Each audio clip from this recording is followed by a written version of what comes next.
நமஸ்தேஸ்து பகவன் விஸ்வேஸ்வராய மகாதேவாய. வியாசரே அவங்கவுங்க சக்திக்கு தகுந்த மாதிரி தானம் செய்யறதுல உத்தமர், மத்தியமர், அதமர்னு 3 வகை இருக்கு. அவங்க அந்தந்த வகைக்கு ஏத்த பலன்களை அனுபவிப்பாங்க. தங்க பொடியவோ, தாமிர பொடியவோ, மண்ணையோ தன் கையால 3 பிடியோ, 2 பிடியோ, 1 பிடியோ வைக்கணும். அதுக்கு மேல தன் சக்திக்கு தகுந்த மாதிரி தட்சணையா தங்கத்தை வைக்கணும். அதுக்கு மேல நவரத்னங்களையோ தங்க பொடியோ வச்சு அந்த தங்க குவியலை மேரும் மலையாவும், அதுக்கு கிழக்குல மந்தரமலையும், தெற்குல கந்தமாதன பர்வதமும், மேற்குல நீளமும், வடக்குல விபுலமும் இருக்கிறதா பாவிக்கணும். அந்த மேரு மலை உச்சியில வைடூரியமான வீடும், அந்த வீட்டுக்கு கிழக்குல ரத்தினங்களும், தெற்குல பவளமும், மேற்குல நீளமும், வடக்குல பத்மராகமும், வீட்டுக்கு மேல பலவிதமான ரத்தினங்களும் இல்லைன்னா வாசனை பொடிகளும் தாம்பூலமும் வச்சு அதை பூ மண்டலமா பாவிக்கணும்.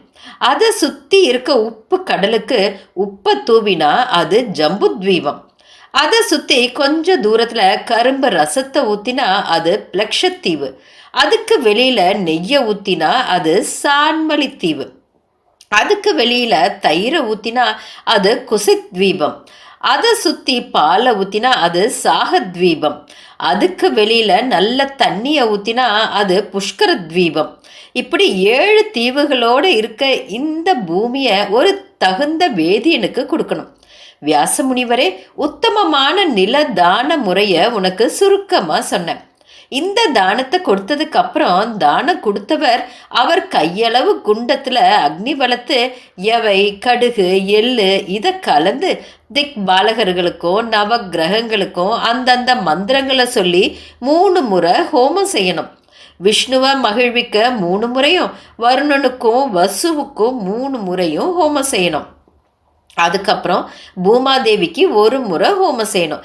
அதுக்கப்புறம் சிவபெருமானை குறித்து அவரே உலகுக்கு ஆதரவாக இருக்கிறவர்னோ, எல்லாராலையும் கும்பிடத்தக்கவர்னோ, தேவர்னோ பயபக்தியோடு கும்பிடணும். உங்களை நான் பூஜை செய்கிறேன், நீங்கள் தான் இந்த உலகத்தை படைச்சு காத்து தானம் செஞ்சு அதை வாங்கிக்கவும் செய்கிறீங்கன்னு சொல்லி தானம் வாங்கின பிராமணரை ஆராதனை செய்யணும். அவருக்கு துணிமணிகளையும் சிறப்பாக கொடுக்கணும். என்னோட கோரிக்கைகள் எல்லாம் நிறைவேறணும்னு சொல்லி நமஸ்காரம் பண்ணணும். உன்னதமான காலத்தில் தகுதியான ஒருத்தருக்கு இப்படி தானம் செஞ்சால் தன் முன்னோர் 100 பேரையும் தனக்கு பின்னாடி பிறக்க போகிற 100 பேரையும் சொர்க்கத்துக்கு ஏற்றி தானும் சொர்க்க பதவியை அடைவாங்க. இப்படி செய்கிற பூதானத்தால் எல்லா விருப்பங்களையும் அடையலாம்.